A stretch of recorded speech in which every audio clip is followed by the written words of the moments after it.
Queremos saudar a igreja com a graça e a paz do nosso bom Deus. Amém, queridos? Sem mais demora, eu quero convidá-los a abrir a palavra do Senhor no livro de Salmos, o Salmo de número 100. Quero refletir acerca da família, ao mesmo tempo nos mantermos fiéis àquilo que a igreja está propondo como reflexão, como pressuposto para refletir sobre igreja, sendo uma igreja que serve a Deus com alegria. E uma igreja que serve a Deus com alegria é uma igreja constituída de famílias que servem a Deus com alegria. Então vamos fazer a leitura do Salmo de número 100, assentado como nós nos encontramos, mas com temor e reverência ao texto sagrado, porque nesse instante é Deus que fala conosco, ao coração de todo aquele que crê. Assim eu farei a leitura do texto, os irmãos acompanhem. Diz assim a palavra do Senhor, livro de Salmos, Salmo de número 100. Celebrai com júbilo ao Senhor todas as terras. Servi ao Senhor com alegria. Apresentai-vos diante dele com um cântico. Sabei que o Senhor é Deus. Foi Ele quem nos fez e dele somos. Somos o seu povo e rebanho do seu pastoreio. Entrai por suas portas com ações de graças, e nos seus átrios com hinos de louvor. Rendei-lhe graças, e bendizei-lhe o nome, porque o Senhor é bom, e a sua misericórdia dura para sempre, e de geração em geração a sua fidelidade. Que o Senhor abençoe a leitura da sua palavra. Certa vez, fazendo a exposição do texto do Salmo 100, após o término, alguém chegou para mim e falou: olha, pastor, eu pensei que o Salmo 100 só servia para compor os momentos ou as partes da liturgia do culto. E quando a gente abre o livro de Salmos, de uma maneira bem cotidiana nas nossas igrejas, geralmente quando nós montamos as nossas liturgias, nós nos reportamos ao livro de Salmos, aos cânticos dos Salmos. Contudo, eu queria nessa noite, se Deus assim nos conceder essa graça, provocar essa reflexão acerca desse texto sagrado que certamente fala ao coração daquele que crê.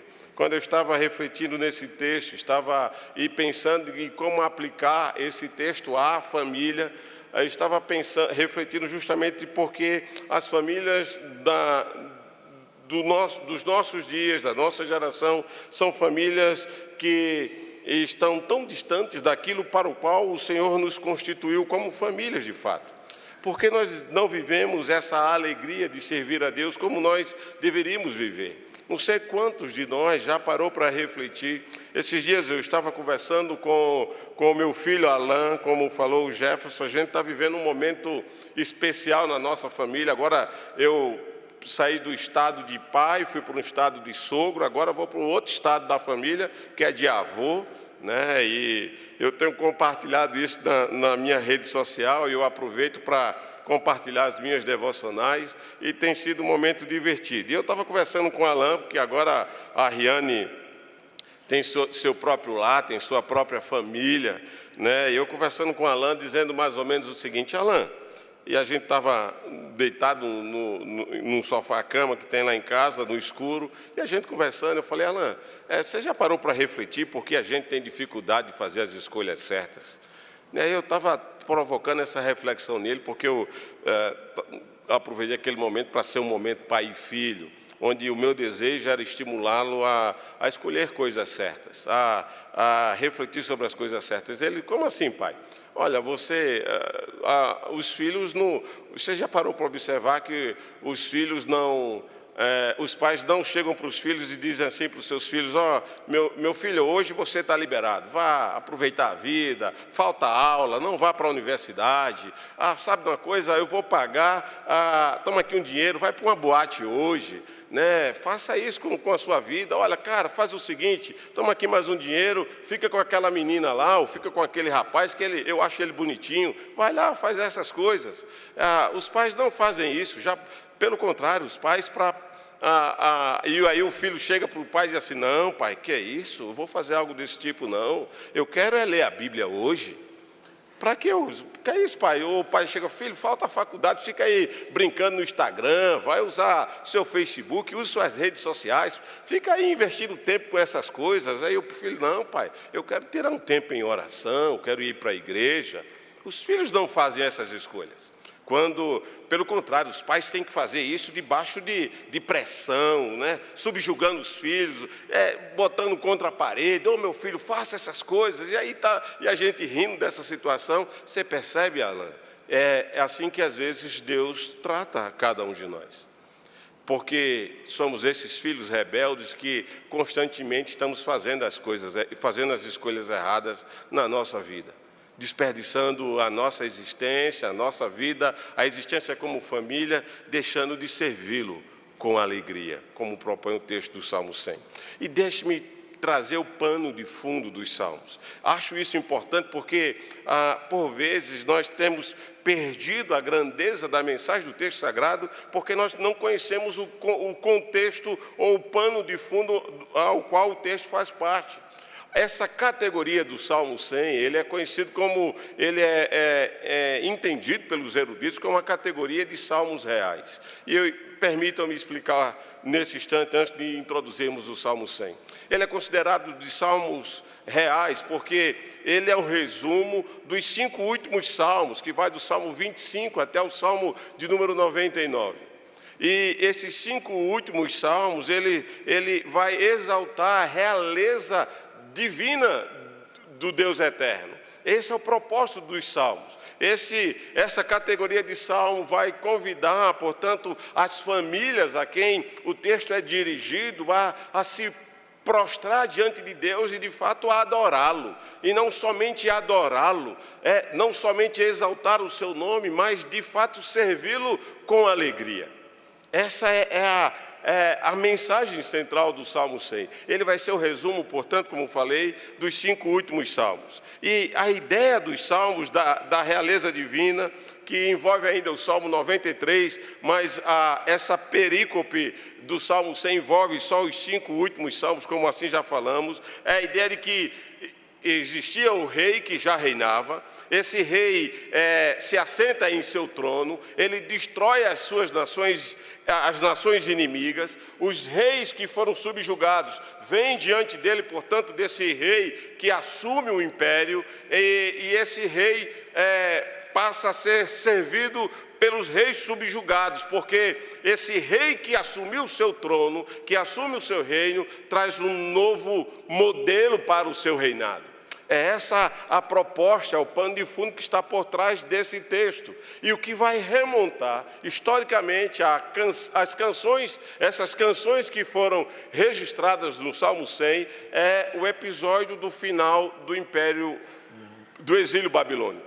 O reino Medo-Persa vem, invade, e aí Israel agora está voltando, e nessa volta a Jerusalém, a percepção, a cosmovisão que vai impulsionar a essas canções são a cosmovisão de que o Deus Todo-Poderoso, que já reinava sobre a terra, esse Deus destruiu as nações e agora ele se assenta no seu trono, assume o seu reinado e agora traz uma nova proposta de reino para o seu povo. É com essa motivação que o Salmo 100 é cantado. É com essa perspectiva que os leitores a quem o Salmo é destinado, eles são contagiados em seus corações a celebrar a Deus. Por isso que o Salmo começa com esse convite bendito, dizendo: celebrai com júbilo ao Senhor. E a ideia de júbilo que aparece aqui no texto é a ideia, de fato, de uma grande vitória, e por causa da grande vitória do rei, essa vitória nos impulsiona, ou impulsionava o povo de Israel a uma grande celebração. Israel não precisava mais ficar chorando no contexto da leitura, ou, como já falei, nessa cosmovisão da perspectiva do exílio babilônico, como diz o Salmo 137, que diz: às margens do rio da Babilônia. Ficávamos lembrando de Jerusalém. E o Salmo 137 diz assim: às margens do rio da Babilônia, nós nos assentávamos e chorávamos, lembrando-nos de Sião. penduramos as nossas harpas, diz o verso 2. No verso 3 diz, e aqueles que nos levaram cativo nos pediam canções. E os nossos opressores pediam para que fôssemos alegres, dizendo, entoai-nos agora alguns cânticos de Sião. E a perspectiva do povo do exílio era, que canção nós vamos cantar? Estamos exilados. Qual é o motivo que temos para celebrar? Estamos sofrendo. Mas agora no Salmo 100 diz assim, o rei assumiu o seu trono, ele está reinando, e ele não só está reinando, mas nos proporcionou uma nova realidade de vida em seu reino. Por isso que o Salmo 100 é esse convite essa síntese das mensagens contidas no Salmo 95, como podemos ver quando ele diz, no Salmo 95, verso 1, quando diz, vinde, cantemos ao Senhor com júbilo, celebramos ao rochedo da nossa salvação. E aí o verso 3 diz, porque o Senhor é Deus poderoso e é o grande rei acima de todos os deuses. E aí o verso 1 diz, então, vinde e celebremos todas as famílias da terra, com júbilo, porque Ele é o Deus poderoso. Mas não é só essa perspectiva que nós enxergamos no Salmo 100, mas quando somos convidados a servi-lo com alegria, é na perspectiva do Salmo 96, porque ele diz, cantai, bendizei o seu nome, entoai novo cântico, anunciai entre as nações a sua glória, a glória e a majestade que está diante dele, porque força e formosura estão no seu santuário. E aí diz o verso 7, portanto, ao rei, então tributai ao Senhor, ó família dos povos. É um convite a cada um de nós, é um convite a cada família de todas as terras a tributar ao Senhor. O verso 10 ainda do Salmo 96 diz, dizei entre as nações, reina o Senhor. O Salmo 97, nesse resumo do verso 3, que é entrai, portanto, porque o Senhor é Deus e foi Ele que nos fez, o Salmo 97 nos faz reconhecer essa realeza e mais uma vez diz, reina o Senhor, regozijem-se a terra, alegre-se as muitas ilhas. E diante disso, que nós vamos perceber é que por saber que Deus reina, porque fomos convidados a estar na sua presença, agora somos convidados no Salmo número 97 a ter como motivo da nossa alegria o fato de saber que Ele reina. E aí diz o texto, regozije-se a terra, alegre-se as muitas ilhas de Sião. Aí Sião, verso 8 diz, Sião ouve e se alegra por causa do rei que assumiu o seu reino. No Salmo 98, ele vai dizer, o Senhor fez notória a sua salvação, manifestou a sua justiça perante as nações. E o 99, para fechar essa parte introdutória, ele diz, reina o Senhor, trema os povos. Ele está entronizado acima dos querubins. Celebrem eles o teu nome, grande e tremendo, porque és reis, diz o verso 4, és rei poderoso que ama a justiça. E é diante dessa perspectiva que eu queria convidar os irmãos a refletir sobre o Salmo 100, pensando e refletindo que a igreja que vive para servir ao Senhor com alegria é de fato uma igreja que tem a plena convicção e a plena consciência que ela é constituída de famílias que servem a Deus com alegria. E pensando nessa perspectiva, volta a nossa introdução quando falamos por que as nossas famílias perderam essa perspectiva, as famílias cristãs dos nossos dias perderam essa perspectiva de servir ao Senhor com alegria. Porque por algum motivo e por alguma razão, por causa da rotina com a qual levamos a nossa vida, a maneira como nós escolhemos as nossas coisas, as nossas escolhas, que, como eu estava conversando com o Alain, que não são escolhas certas, sempre somos inclinados a fazer as escolhas erradas. E refletindo, até compartilhei lá na Quinta Igreja, pessoas que se alimentam de coisas do mundo, elas quando chegam na casa do Pai, elas chegam sem fome, Por isso nós não temos apetite pelas coisas de Deus, porque nós nos alimentamos com outras coisas que não glorificam a Deus. Não sei se você já teve aquele momento, certa vez eu parei na rua e estava com fome e resolvi comer um sanduíche na rua. Né? Comi aquele sanduíche, parei num bomba desse da vida, daqui de Itaguatinga, comi um sanduíche, só que quando eu cheguei em casa, Giane tinha preparado um prato com camarão, e eu estava cheio, eu tinha comido logo 2 sanduíches. Aí ficou feio o negócio, ficou difícil. E aí eu olhei assim, aí a Giane preparou, e aí, Ricardo, senta aqui. Eu sentei, meu anjo, eu não estou com muita fome hoje não, ó.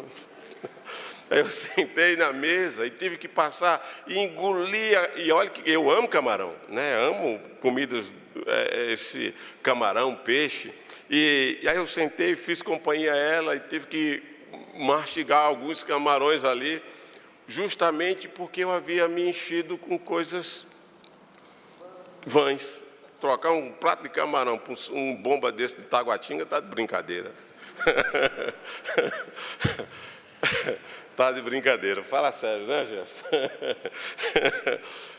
Mas aconteceu comigo. É o que acontece conosco muitas vezes. Todas as vezes que nós nos alimentamos com a comida da rua, com a comida do mundo que o mundo nos oferece, na maioria das vezes vamos ser famílias que chegaremos na casa do Senhor sem nenhum apetite pelas coisas de Deus. Aí a gente já está de barriga cheia. Como diz lá na Paraíba, já está de bucho cheio. E aí não tem nenhum prazer com as coisas de Deus. É por isso que nós não somos famílias que servem a Deus com alegria. Mas se Deus nos conceder graça e a palavra, e o Espírito de Deus comunicar essa palavra no nosso coração, eu quero apresentar a vocês algumas razões que devem moldar a nossa maneira de pensar, organizar a maneira como processamos cognitivamente aquilo que sentimos e a maneira como agimos à luz do texto sagrado. E o texto vai nos ensinar nesse convite bendito. A primeira lição que o texto nos apresenta é que servir a Deus com alegria é o princípio da adoração. Essa perspectiva do Salmo 100 foi elaborado dentro do contexto semítico de adoração. E na mente semítica de adoração, a perspectiva é que não se celebra a Deus, não se presta um culto verdadeiro a Deus, sem que haja serviço a Ele. E, ao mesmo tempo, não se presta um bom serviço a Deus, sem que a maneira como servimos a Ele seja uma demonstração ávida em adoração a Ele. E na mente semítica, nessa cultura semítica, onde o texto é percebido, é abstraído historicamente, é a ideia de que eles louvavam a Deus levantando as suas mãos, mas na hora da adoração eles se prostravam diante dele. Por isso que o Salmo 95, 96, 97 é um convite o tempo todo, prostemo-nos diante dele, como bem orou o reverendo Jefferson no Corandel. Estamos numa relação de adoração com Deus o tempo todo. Então é diante dele que nós nos curvamos e adoramos e nos sujeitamos à vontade do rei, que assumiu o seu trono. E aí podemos bradar como o livro de Apocalipse no capítulo 11, verso 17, quando ele diz: graças te damos, ó Deus, porque o Senhor assumiu o seu trono e passaste a reinar. Deus, de fato, assumiu o reinado do povo de Israel, no meio desse contexto de exílio, e liberta o povo, traz o povo de volta a Jerusalém, e nesse progresso de retorno a Jerusalém, o povo reconhece que o Rei dos Reis passou a reinar, e ele reina poderosamente, a sua majestade é tremenda. Por isso somos convidados, quando temos essa convicção, a celebrar e adorar o Senhor e a prestar um serviço com alegria. E como fazemos isso? Em primeiro lugar, fazemos isso, servimos a Ele com alegria, quando nós reconhecemos que Ele é Deus. É o que diz o verso 3. O verso 3, o salmista, ao fazer o registro dessa verdade, através do Espírito de Deus, ele diz: nós devemos servir a Deus com alegria, e nós seremos famílias que teremos alegria em servir a Deus, quando nós reconhecermos de fato que o Senhor é Deus. E reconhecer que o Senhor é Deus, é trazer a nossa consciência, é organizar a nossa capacidade cognitiva de refletir acerca do mundo nas seguintes premissas. Foi Ele que nos fez, nós pertencemos a Ele e somos rebanho do seu pastoreio. Só o verso de número 3 já nos daria pontos para ficarmos debruçados, refletindo do que é reconhecer que Ele é Deus. Foi Ele que nos fez, Ele é o Criador de todas as coisas, a quem pertencemos, de quem somos, onde ninguém existe, nem se move sem que tenha essa percepção de que Ele foi quem nos fez, foi Ele que nos concedeu. Nenhum de nós teríamos despertado no dia de hoje se Ele não tivesse sustentado e provido vida sobre cada um de nós. Essa é essa perspectiva, e quando nós entendemos isso, quando a nossa família compreende isso, quando os pais ensinam isso aos seus filhos, quando os filhos vivem essa verdade, eles têm plena convicção de quem é o Deus a quem eles servem. E quando temos essa convicção, nós servimos a esse Deus com alegria. Foi Ele que nos fez, nós pertencemos a Ele. Somos propriedade dEle, diz o verso de número 3, somos dEle, somos o seu povo e somos o rebanho do seu pastoreio. E eu gosto da expressão rebanho do seu pastoreio, porque não só revela a ideia de que somos propriedades do supremo e bendito pastor, mas estamos todos os dias debaixo do seu eterno cuidado. Ontem eu falei no nosso culto da família, falando do evento da impossibilidade do reverendo Robson Grangeiro estar conosco, e ele havia ligado para mim, fez até um texto para compartilhar com os pastores do sínodo. Eu disse: olha, Robson, não precisa, nós entendemos, eu conheço, eu gosto de você de graça, fique tranquilo que eu vou comunicar ao sínodo a indisponibilidade que você sofreu, e isso impediu de estar conosco. Mas deixa eu dizer uma coisa para você: nós somos cristãos. E como bons cristãos, eu disse para ele a seguinte verdade: Robson, nós entendemos e cremos que nada, absolutamente nada da nossa vida acontece do jeito que nós queremos. Nada, e eu vou repetir, se nós somos bons cristãos, nós compreendemos que nada, absolutamente nada na nossa vida acontece do jeito que nós queremos. Aí alguém pode pressupor nesse plenário, nessa noite, e dizer: mas pastor, e quando eu desejo isso e isso acontece?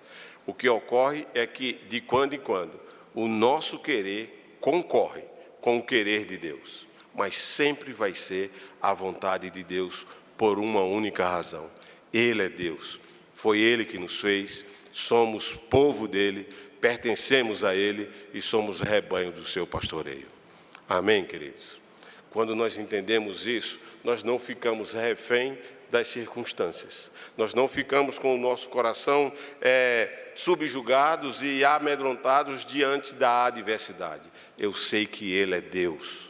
É essa perspectiva que Jó tem diante das várias tragédias às quais ele é submetido, diante do luto, das perdas, do sofrimento existencial, do sofrimento pessoal. Ele, diante de todo o seu quadro de dor, ele olha para o seu Redentor e diz: eu sei que Ele vive, e por fim se levantará sobre a terra.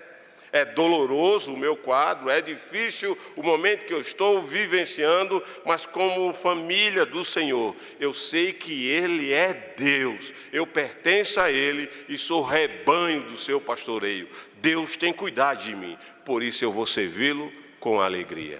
Amém, queridos? Mas não somente isso, diz o texto. Quando nós compreendemos e entendemos que fomos convidados a servir ao Senhor com alegria, nós servimos a Ele não só porque Ele é Deus, mas porque essa consciência nos leva a uma verdadeira e genuína adoração.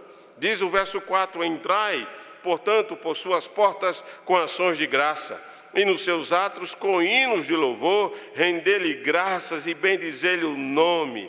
E essa perspectiva do verso número 4 é justamente essa alegria que invade o coração de todos aqueles que compreenderam e agora escuta o bendito e o santo convite do próprio Deus, quando Ele diz: venham e celebrem, venham e sirvam a mim. O privilégio que o Senhor nos concede, não só às famílias da aliança, mas o texto sagrado diz que Ele convida as nações a se prostrar diante dEle e o adorar pelo que Ele é.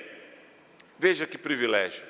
O problema é que na nossa geração, as nossas igrejas, as nossas famílias têm sido sabotadas constantemente. Ou melhor dizendo, nós temos nos alimentado com tantas outras coisas, que nós perdemos a alegria de entender que estar na casa de Deus é um privilégio que o Senhor nos concede para bendizer o seu santo nome e render-lhe graças. Perdemos a perspectiva da gratidão, do serviço a Deus pela oportunidade de viver cada momento, de fato existindo para fazê-lo conhecido, de fato existir para cada momento da nossa vida, fazê-lo revelado em nós e através de nós.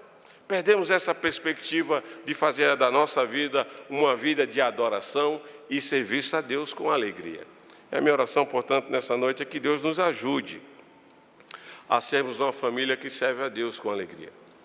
E quando formos essa família que serve a Deus com alegria, seremos uma igreja constituídas de famílias que servem a Deus com alegria e fazem da adoração uma oportunidade bendita dada por Deus a cada um de nós, um motivo de ações de graça e de bendizer o seu santo nome.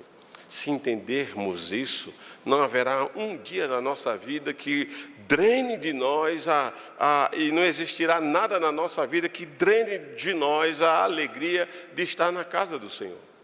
Certa vez, refletindo sobre o Salmo que nos convida, quando o salmista diz: alegrei-me, quando me disseram, vamos à casa do Senhor, e aí eu fiz um convite dizendo: eu quero te convidar a ir à casa do Senhor nessa noite.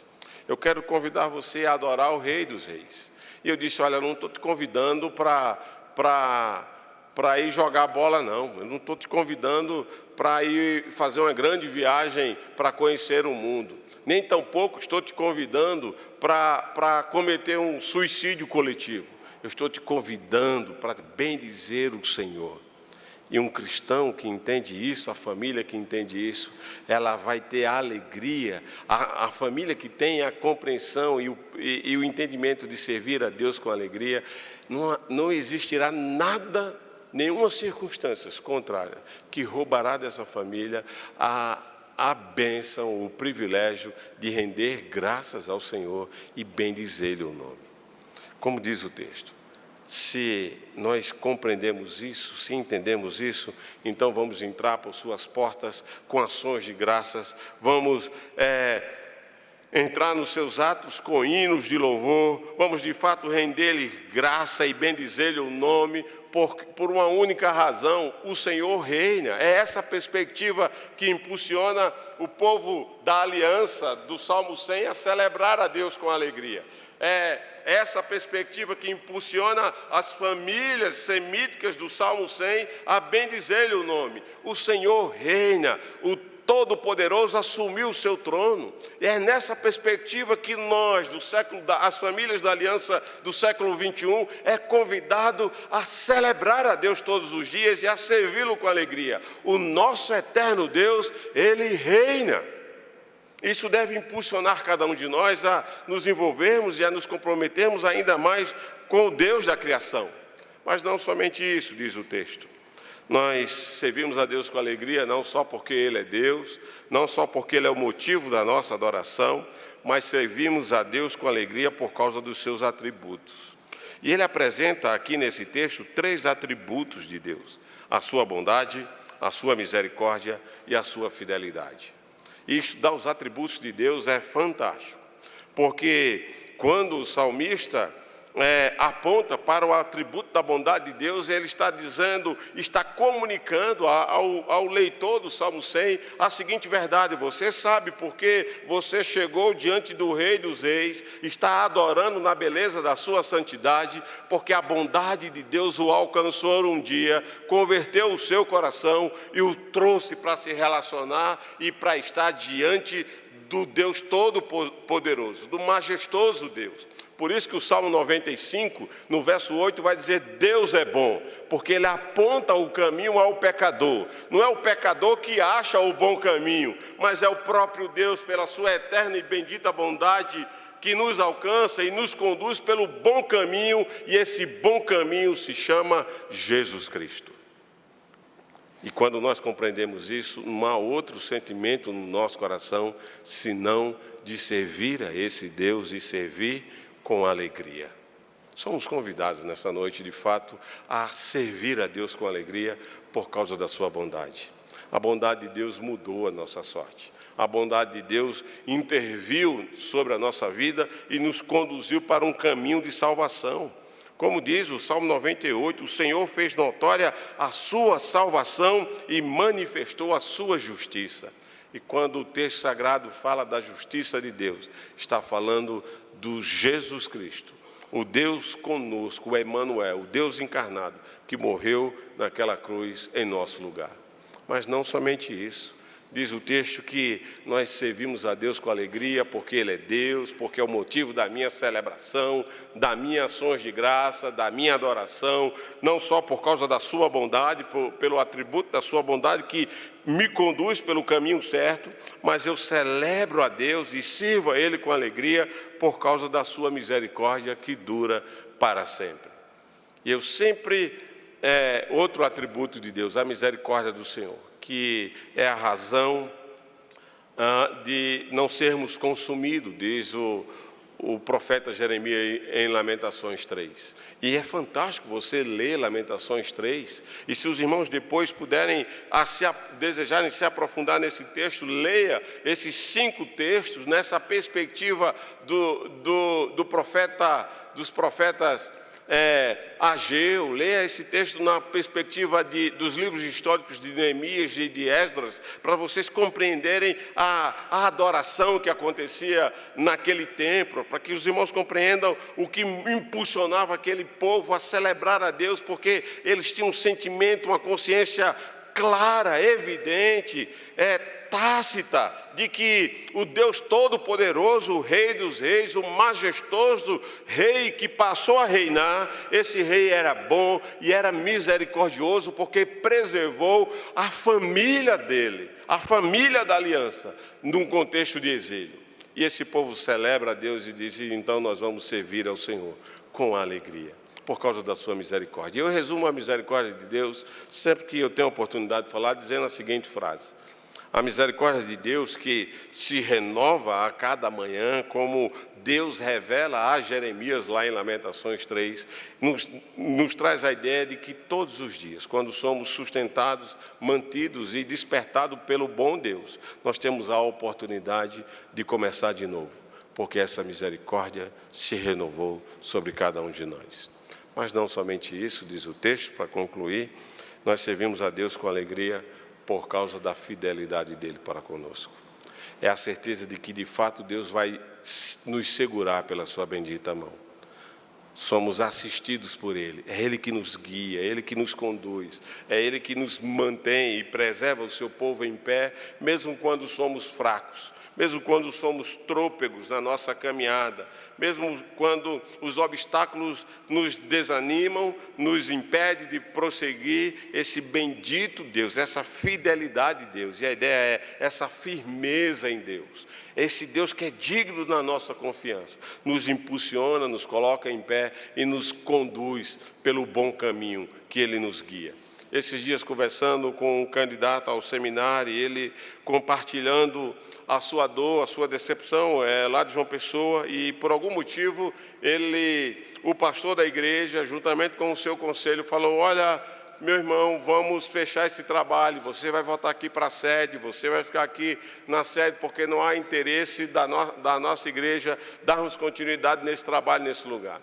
E ele compartilhando, olha, pastor, fiquei muito triste, muito decepcionado, e eu questionei até a minha vocação, pensei se era isso mesmo que Deus queria para mim, e ele estava vivendo, e naquele momento em que estávamos conversando, onde ele abria o seu coração, eu parei para ele, mas deixa eu te dizer uma coisa, que para mim a vocação é algo muito sério, eu disse com essas palavras, é muito sério, deixa eu dizer uma coisa, se você entende que Deus o vocacionou, não importa as circunstâncias que ocorram, ou que aconteçam, ou que venham sobre você, você vai permanecer firme, e é nessa perspectiva de servir a Ele, você vai continuar servindo a Ele com alegria, porque você tem certeza daquele que o chamou, a não ser que você não tenha essa convicção. Aí eu me calo agora e deixo, e vou respeitar a sua opinião. Mas se você se considera um vocacionado, não há nada nem que aconteça à sua volta que lhe impeça de manter a alegria e a perspectiva da vocação. Sente com o seu pastor, rasgue o seu coração, entenda o tempo de Deus para a sua vida. Eu não sei quais foram os motivos da igreja, do pastor, nem do conselho, mas obviamente há um motivo plausível para essa decisão. Então compreende e entenda esse momento como uma direção de Deus para a sua vida, não para desaboná-lo, ou para diminuí-lo, ou desanimar na caminhada cristã, ou no exercício da sua vocação, mas para impulsioná-lo. E aí eu lembro que eu disse, olha, a graça de Deus nos impulsiona. Ela não nos desanima, a graça de Deus sobre nós não nos faz cruzar o braço, a graça de Deus sobre nós nos impulsiona cada dia mais, estarmos mais pilhados, mais contagiados em servir a esse Deus com alegria. Por essa única e bendita razão que os 5 últimos salmos nos faz reconhecer, o Senhor, o majestoso Rei, Ele reina sobre tudo e sobre todos. Ele reina sobre as nossas famílias. E aí o texto de Apocalipse no capítulo 11, vamos abrir lá? No capítulo 11, verso 17, faz todo sentido para nós. Porque o que o Salmo 100 está apontando para mim e para você é que esse Rei bendito, que assumiu o trono e passou a reinar, a quem todas as terras e todas as famílias da terra são convidados a adorar, esse Rei é Jesus Cristo. O Rei que reinava, que veio sobre o seu reino e destituiu as nações, para que os reis que foram subjugados e conquistados se apresentassem diante dele e o adorassem. Esse Rei que foi subjugado, esses reis que foram subjugados agora são convidados a ir à presença dele e exaltar o seu santo nome. E não somente isso, o rei que se assenta no trono, ele assume o seu governo e diz que há uma nova maneira de viver no seu reino.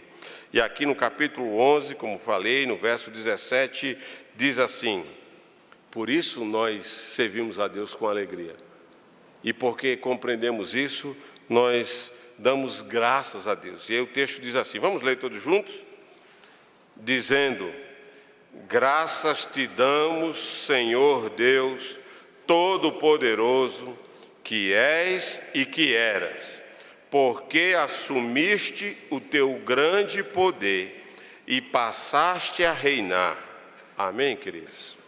Graças te damos, Senhor, nessa noite. Porque como famílias do Senhor, o Senhor nos convida a servi-lo com alegria.